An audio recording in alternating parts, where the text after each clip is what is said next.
Hello दोस्तों, आज हमारे पास एक Redmi Note 13 मॉडल आया है।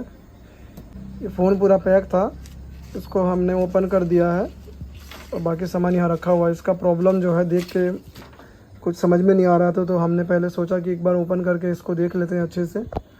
इसको चार्ज में लगाते हैं, दिखाते हैं क्या प्रॉब्लम है।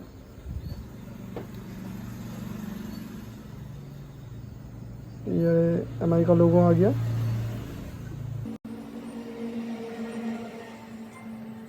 बहुत देर तक इस पर रुका रहेगा, फिर ये बैटरी का परसेंटेज आएगा।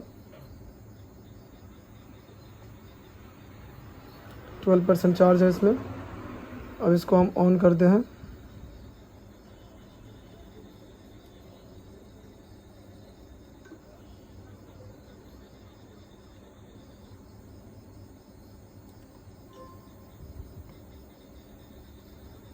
तो दोबारा से MI का लोगो आया।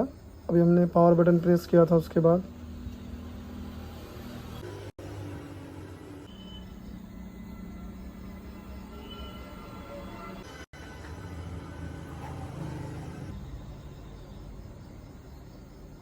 सेकंड लोगो आ गया।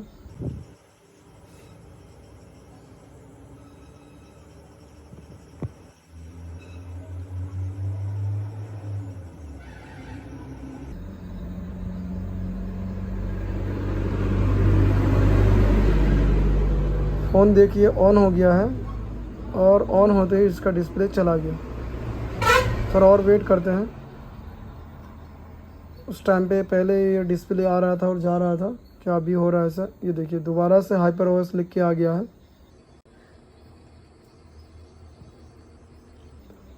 और थोड़ा वेट करते हैं। जब फ़ोन हमारा पूरा पैकिंग था तब भी ये इस तरीके से ही कर रहा था, तो हमने सोचा कि सबसे पहले इसके जितने भी एक्सेसरीज़ है, जैसे कैमरा है, फिंगरप्रिंट है, इन सबको हम अलग कर देते हैं। फिर देखते हैं क्या फ़ोन प्रॉपर ऑन होता है कि नहीं। जब हमने ये सारा चीज़ हटा दिया उसके बाद भी ये प्रॉपर ऑन नहीं हुआ, तो फिर हमने इसी को सोचा कि इसका एक वीडियो बनाया जाए और आगे देखा जाए कि ये किस तरीके से बिहेवियर कर रहा है। ये शायद ये अभी ऑन नहीं होगा, इस तरीके से घूमता रहेगा यहीं पे। इससे पहले क्या हुआ था, ये कई बार ऑन हुआ। ऑन होने के बाद एक बार हमने इसका लॉक भी खोल लिया था, इसमें पासवर्ड वगैरह लगा हुआ नहीं था, तो फिर अचानक से डिस्प्ले चला गया। और फिर क्या हुआ, मतलब फटाफट से जैसे कि गया आया, ये ऑटोमेटिकली कर रहा था, तो इसकी मनमर्जी थी।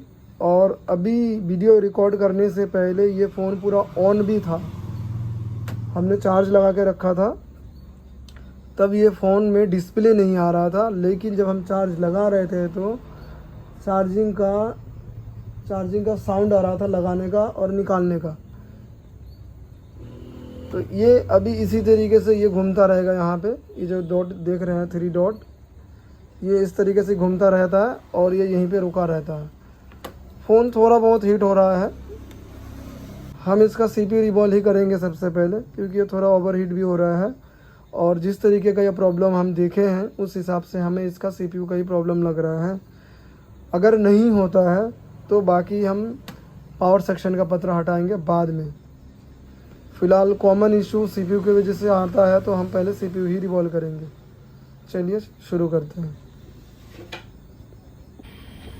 दोस्तों, हमें इसका प्रॉब्लम को सॉल्यूशन करने में बहुत समय लग गया है। इस पे हमने क्या सब काम किया हम बता देते हैं स्टेप बाय स्टेप।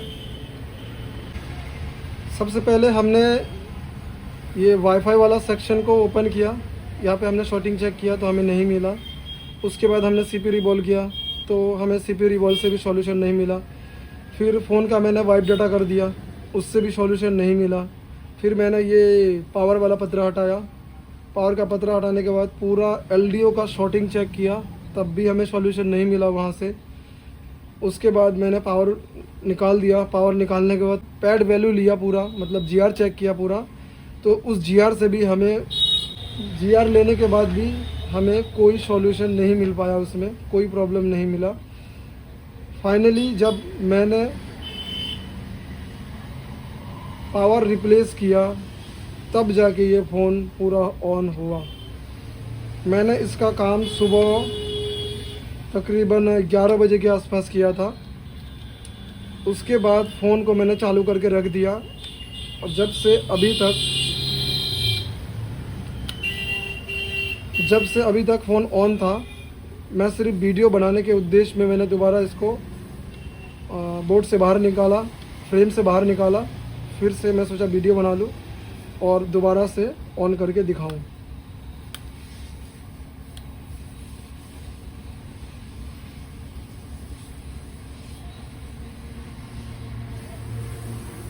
तो देखिए ये ऑन हो गया।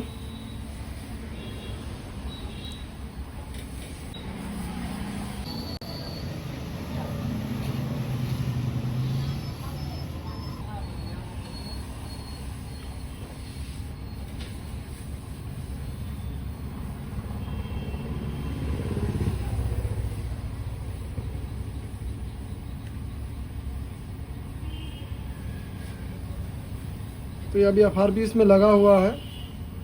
कल कुछ और कंडीशन था, उसके मुकाबले आज वैसा कुछ कंडीशन नहीं है। सेटअप के लिए भी ये रेडी है।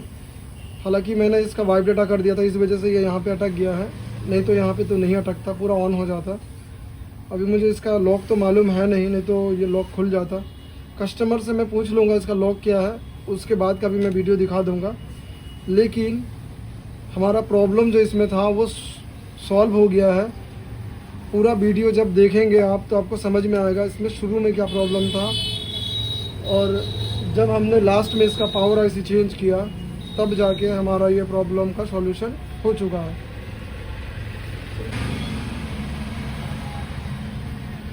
पावर आईसी चेंज करने का रीज़न सिर्फ इतना था क्योंकि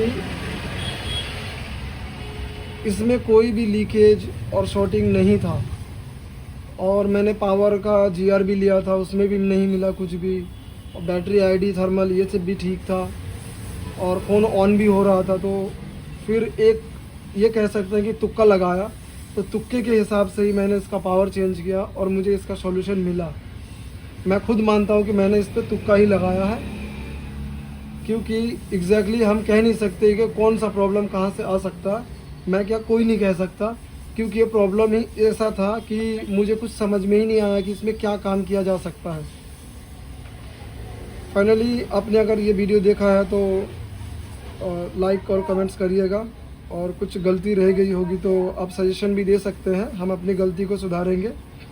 चलिए मिलते हैं कोई नेक्स्ट वीडियो में, कोई फॉल्ट में।